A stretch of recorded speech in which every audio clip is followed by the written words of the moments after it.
hear from you. I know there's a question on a lot of your minds, as I'm sure as it is on mine, as the coronavirus continues to spread. What are some things that we can do to treat COVID-19, the disease caused by coronavirus? UNMC is home to many talented researchers exploring the things that this virus does and ways to treat it. Today, we are going to explore one such promising treatment and talk about the pioneering study happening right here at UNMC. Joining me today is Dr. Kalil, professor in the Department of Internal Medicine, Division of Infectious Disease. Dr. Kalil's, I cannot say enough about Dr. Kalil's tenacity in the fight against the coronavirus, not to mention his passion for communicating about his work to the public. Dr. Kalil's work has been recognized on a national and international level, and we are so honored that he took time out of his day to share some of his work directly with our alumni audience. Dr. Kalil will have a brief presentation today, and then we'll take questions via the live stream. So be sure to leave your questions on the Facebook live stream, and we'll get to those here in just a little bit. With that said, I'd like to turn it over to Dr. Kalil. Thanks, Catherine. I appreciate the invitation. It's an honor to be here. It's as an alumni from this great school, so I'm really honored to be here and share with you a little bit of what we've learned in the last few months in terms of trying to find new therapies, against this new virus. In early February, when we learned that the outbreak was already ongoing fast in China and spread into Europe, we were expecting that this spread would really go all over the planet and reach us here in the States as well. And that's the time then we thought that would be the perfect time to really start working on how to discover new therapies against this virus, because all these things go really fast. There is not too much time to really think when this really hits ground and people start getting sick. And in my previous experience here at University of Nebraska with the Ebola outbreak in 2014 and 15, we learned a lot about how to actually take care of patients that have this very life-threatening disease, but also how to, at the same time trying to figure in new therapies. This is something that really has to be done at the same time, and I think this is, to me, it's really critical for all of us to understand that, when we have a new disease, a new infection, we can provide all the supportive care we can. But if at the same time we don't look for ways to find new treatments, the outbreak is going to end and we're going to learn nothing. So the bug comes back, let's say, another year, another season, and still we're going to have no treatments. So it's as important as being prepared to, for the whole public health perspective. It is important being prepared for the clinical research that is required during an outbreak. So we in conjunction with the NIH, the National Institutes of Health, we decided that it was time to really get a protocol design, research protocol in which we can try to look for potential therapies against this virus.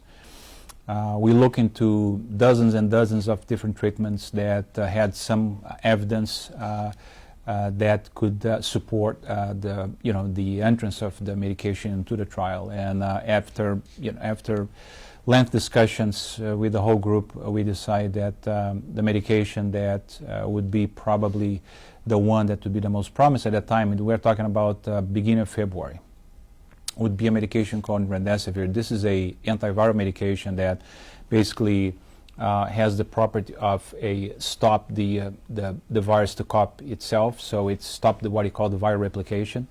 And we decided that we'll try to see if this medication would be better than standard of care. So the way that we can find this out is we divide the trial in which half of the patients are when they consent and enroll, they are enrolled into one group. They are randomized to one group, for, let's say, for the therapy, the potential therapy to remdesivir. And the other half group are going to be receiving the standard of care plus placebo. And that's the way we start. On February 21st, we enrolled the very first patient right here at the University of Nebraska. And interesting also is that that type of study is what you call double blind. So both the doctors and the patients, the nurse, nobody knows what actually is being given to the patient. So the reason why we do this is to avoid any influence from the healthcare professionals in terms of understanding which treatment arm the patient is. So that makes the trial really very robust, and whatever information you're going to get from this trial is going to be reliable in terms of understanding if the new treatment works or not, or if it's safe or not.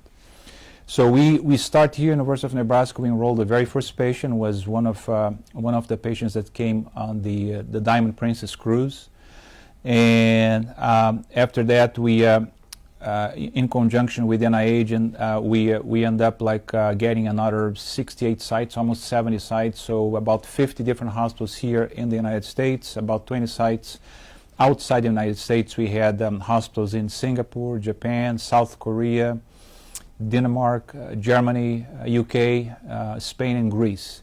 So it's a quite diverse, geographic distribution on a trial. Again, most of the patients here in the United States. We prioritized the areas in the U.S. that were being more affected by the coronavirus, and that includes New York, includes Seattle, all the places that really had a much harder time than other places.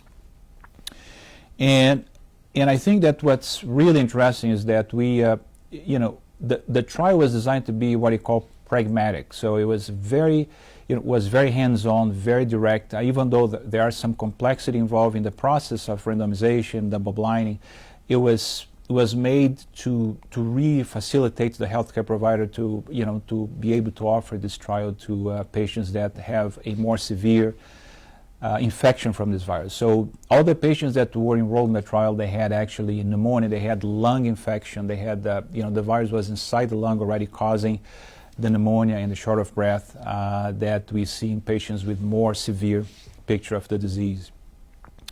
So we start in February 21st, and with the process of getting other sites and getting patients enrolled, we end up enrolling over 1,000 patients in 58 days. So by mid-April, pretty much we already reached what we call the study protocol goal in terms of the number of patients that would be required to know some information if this drug works or not.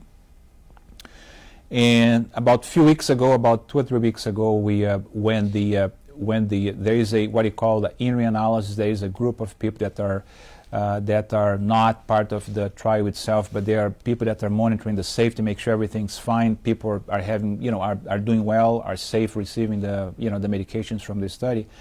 They found out that actually the remdesivir had a significantly more benefits to patients in terms of fast recovery compared to patients that are receiving placebo.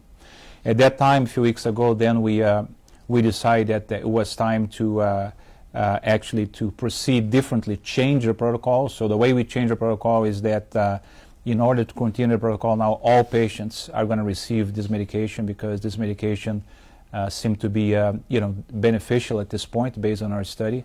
And just 2 weeks ago, we actually opened the second part of the study, in which now we are offering two medications, the remdesivir that we use in the very first part of the trial, plus another medication, an anti-inflammatory medication, to see if we can reduce the inflammation in the lungs. Part of the process of pneumonia from this virus is related to all the inflammation that's caused by the virus. So our hope is that if we can combine a anti-inflammatory medication with the antiviral medication, we could even benefit more the patients with this severe form of infection. So we started the study 2 weeks ago. Again, here we enrolled the very first patient at University of Nebraska, and now we have over 200 patients already in the study with the other sites, because what's happening now, the other sites are already active, already part of the study. So we are much more efficient now than we were in February, because the sites are up and running. And we're already talking about the third part of the trial in which you're going to be testing a different therapy. And so the goal here is that it's really not stop while we have this outbreak, trying to find therapies, as many therapies as possible, because as everyone should be, should know at this point, is medicine grows in steps, step by step. We found the first step, we found the first treatment that seems to be effective against the severe form of this infection. And again, this is the first step. We're going to go for the second step and the third step, and as many therapies as we can, because as we've seen with other infections, sometimes a combination of medications or different medications can be even more, more efficacious than a medication alone. So important as well is that we have to distinguish treatment versus cure, correct? So these are two different terms. This is treatment. A cure of the infection is something that's going to bring the mortality to zero, the symptoms to zero, and this is not what remdesivir does. A cure is going to be the full 100% elimination of the disease, and that's going to be achieved with several treatments plus the vaccine in order to really eliminate the virus. So this is not a cure. This is a treatment. It's something to make people to leave the hospital better, make people survive better. But still, we have room to improve. We still have work to do, and I think this is the very humble lesson that we have at this point, is that there's a lot of work yet that needs to be done.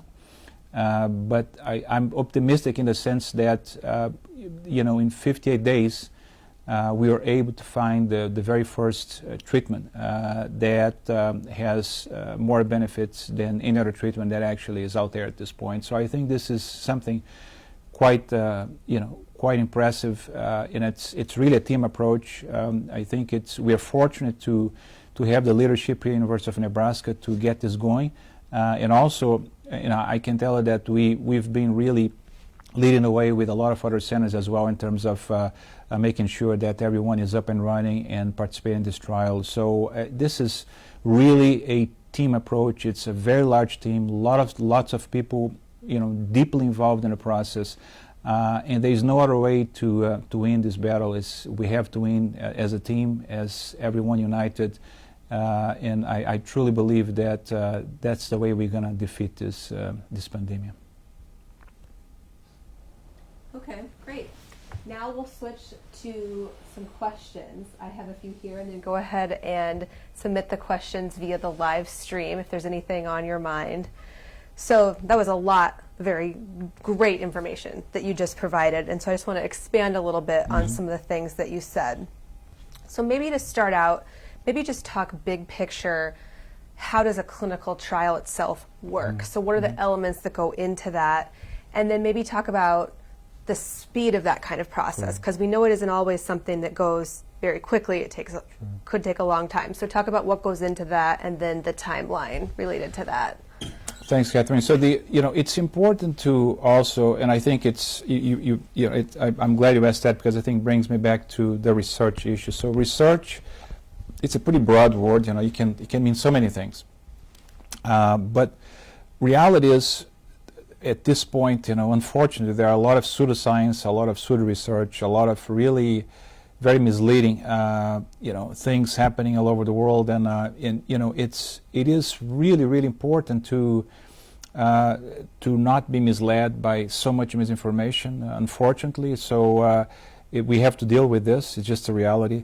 And one way to avoid this kind of misleading process is really to focus on research that has robust methodology. What I mean about robust methodology, what I mean is that, if somebody comes to you and says, well, this drug or this medication was given to, 10 people, 20 people, and they felt better, I think you should take it, right?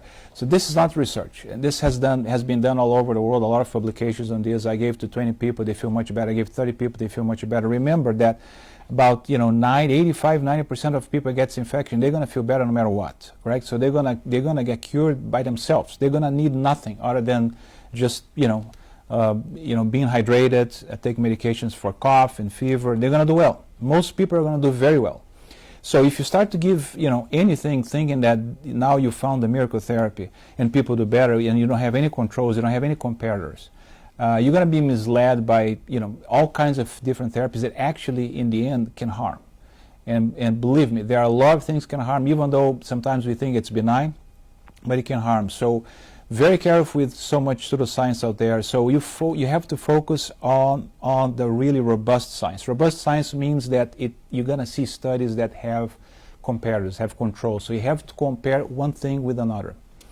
So what I mean about that, so if you're going to try to see if you have a new therapy that's going to work against coronavirus, you're going to have a group that's not going to receive that therapy, right? This is important. It could be a placebo, it could be nothing related to that drug, but you have to have a comparator. Without a comparator, you're never going to know what works, what doesn't work, and actually, more importantly, you're never going to know what is safe and what is not safe.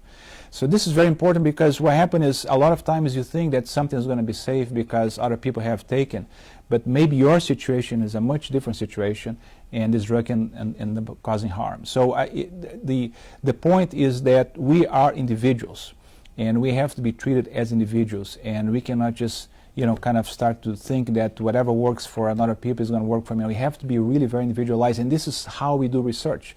Research is when we design a clinical protocol like this, we focus in a very specific patient that will require that very specific medication at that timing of the disease, and we're going to compare these two groups. So this is how research needs to be done. This is the only way that you're going to ever find what works and what doesn't, and what's safe, what's not. So, hard science, robust science is the way to win the battle, and anything else, honestly, at this point, is just rubbish. I mean, the problem is that if we start to compromise the science, we're going to compromise the care of our patients, we're going to compromise the lives of people. So there's no room for compromise, and that's what I'm very proud of what we've done here at University of Nebraska.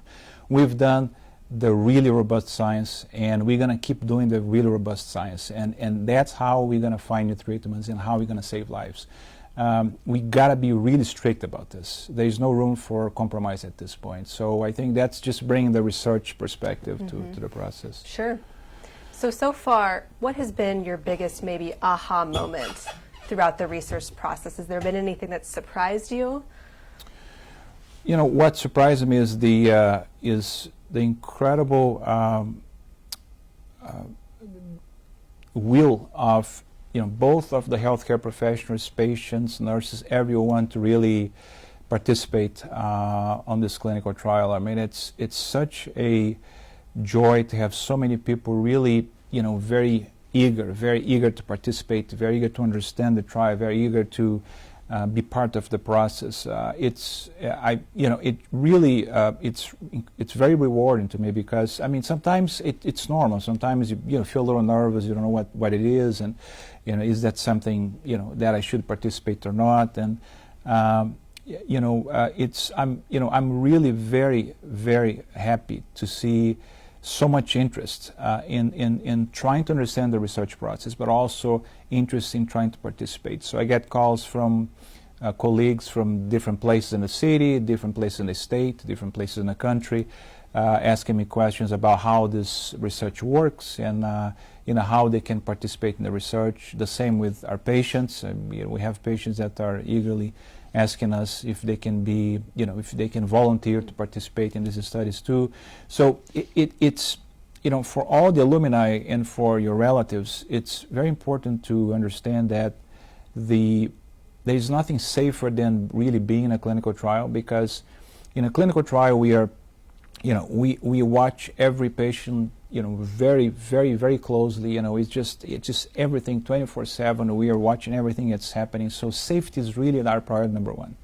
So in a clinical trial, even sometimes people will hear the word placebo. Oh my gosh, I'm going to get a placebo. That happened in February. February, March, and April, we have half of the patients receive the placebo. Without a placebo, we would never ever know if remdesivir worked or not. And every patient that actually participated in the study and got placebo is now is responsible for this victory. Every patient participated there as a patient received placebo or remdesivir. Without every one of these patients, we would never find a new treatment. So every person that volunteered to be in that study is now a hero. For me, everyone is a hero, because it's with their participation that we're able to find a new treatment for this virus. And with their continuous participation, we're going to find more treatment. So this is really the safer, process for patients that want to help, or people that want to participate and help, is participate into in these clinical trials. Can you talk a little bit about the science of the antiviral in terms of maybe what are the symptoms the patients are experiencing, and then once they have the therapy, how they evolve, their condition evolves after that? So the virus has this as we talked before, like about 80 to 90% of us will get this virus, and we're gonna have like the kind of the flu symptoms.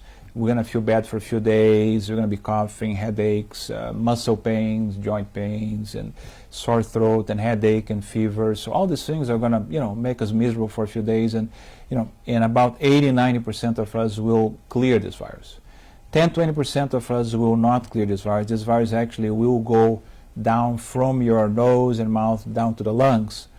And when it gets into the lungs, it really where things get very complicated, because lungs are a place where we really need to get oxygen in. We need to breathe, and that's the energy for our whole body. So once the virus gets into the lungs get very inflamed, very difficult for the oxygen to go through through your breathing inside your bloodstream and feed all the organs in the body. So it becomes very difficult, and that's what happened with pneumonia.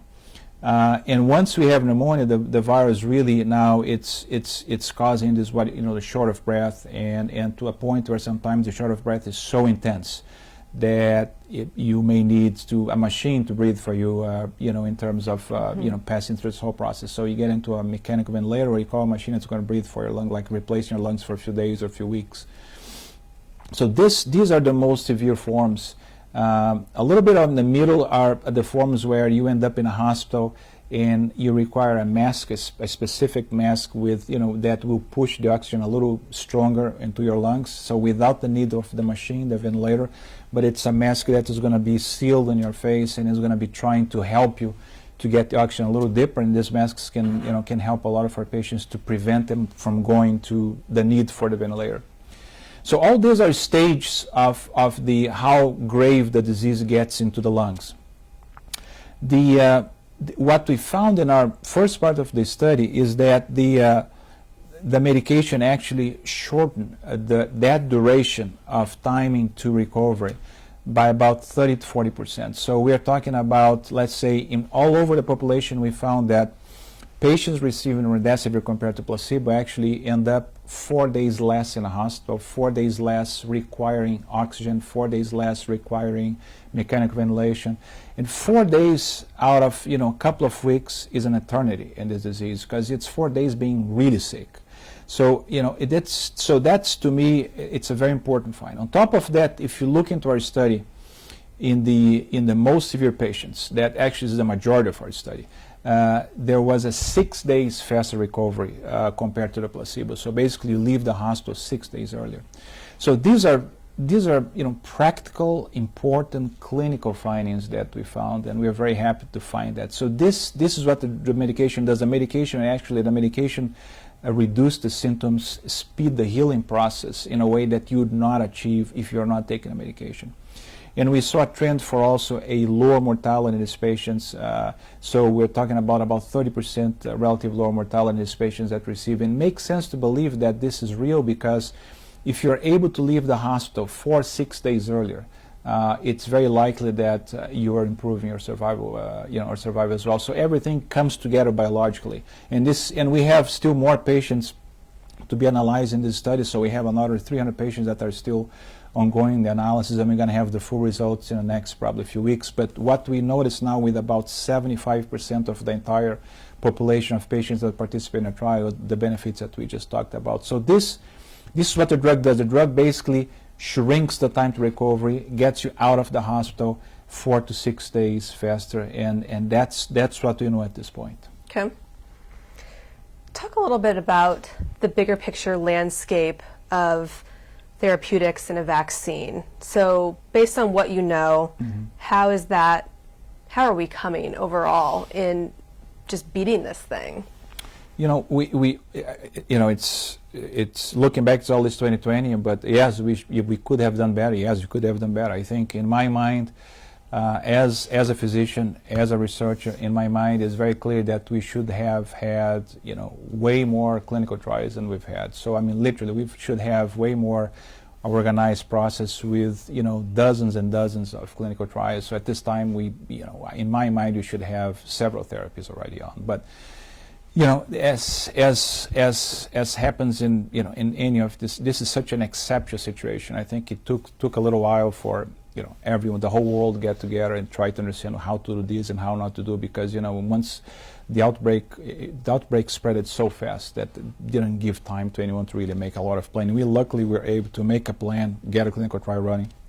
But I think we should have way more studies, way more therapies. Everyone should be offered some type of clinical trial in order to find new therapies. Otherwise, we just keep, just going without any new therapies. The outbreak finishes, and we are still, back to where we were before. So that's one thing that I think, a critical analysis of what could have been done. Yes, we could have done better. Yes, always. Looking forward, I think that our trial, and there are some other trials now that are, well designed, well done, being done both in the United States, in Europe, in South America as well, with where the outbreak now it's still on the up curve, in which I'm very optimistic that in the next few months we're going to have new therapies, other therapies that will help our patients with the severe disease. Regarding the vaccine, it's a little bit different because the vaccine actually requires a different type of research. So the research that's required in vaccines are that you have to develop something, let's say, what's going to be in the vaccine is going to be some kind of part of the virus or some that resembles the virus that we do with other vaccines. So this vaccine will have to be tested in volunteers that are healthy to see if these volunteers will manufacture the antibodies against the vaccine. And that right there, it takes a few weeks. And in just last few days, we found a couple of companies that already found that did this first part of the study we call, health volunteer safety study.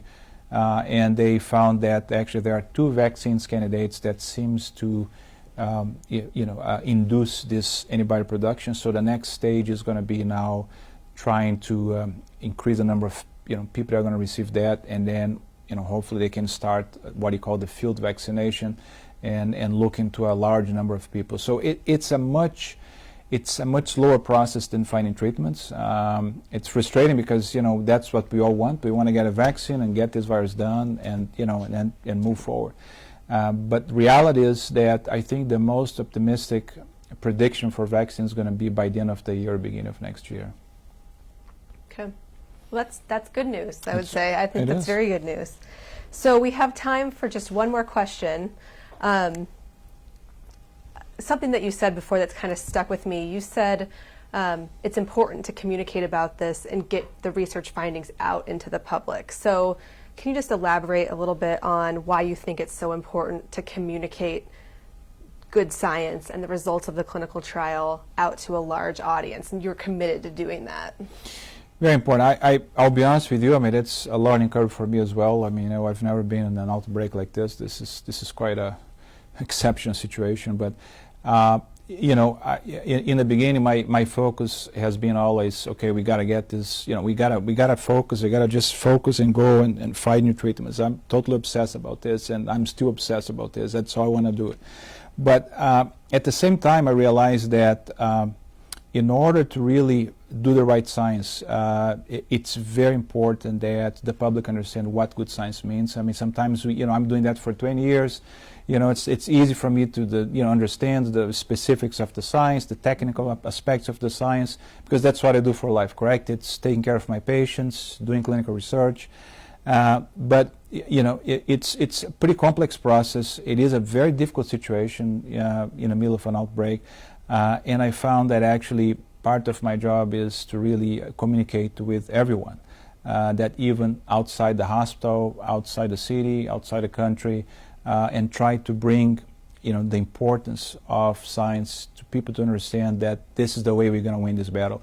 And it's still I'm still learning the process of communication, because that's not what I trained for. I trained to be a doc, correct? So, but it's really rewarding because I've noticed that I've had a lot of people telling me that they're really understanding the scientific process much better now than they understood before the outbreak, and they are much more willing to collaborate with clinical research as well. So I think that again, if I can improve my communication skills in order to make people's understanding of the science better, I'm very happy with that as well. Well, you did a really nice job today. Thank you so much. We're really proud of all your work and the work of all your team. I know you acknowledge it to everyone that's working with Dr. Kalil here and in other locations. Thank you so much for your work. Just a few quick closing reminders for you today. Our series will continue Thursday, June 18th, actually at 4:00 p.m.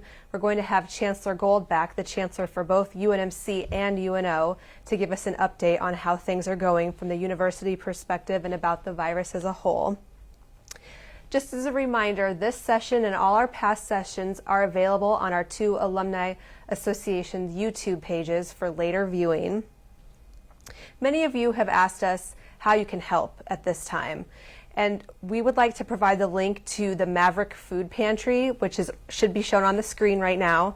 The Maverick Food Pantry helps students at both UNO and UNMC, and we've seen an increase in usage during this time. So as this situation continues to evolve, we want to hear from you. So please be sure to drop us an email at the addresses shown on your screen. We would love to hear how this has been impacting your life and your work. Thank you so much for joining us today, and we hope to see you again soon.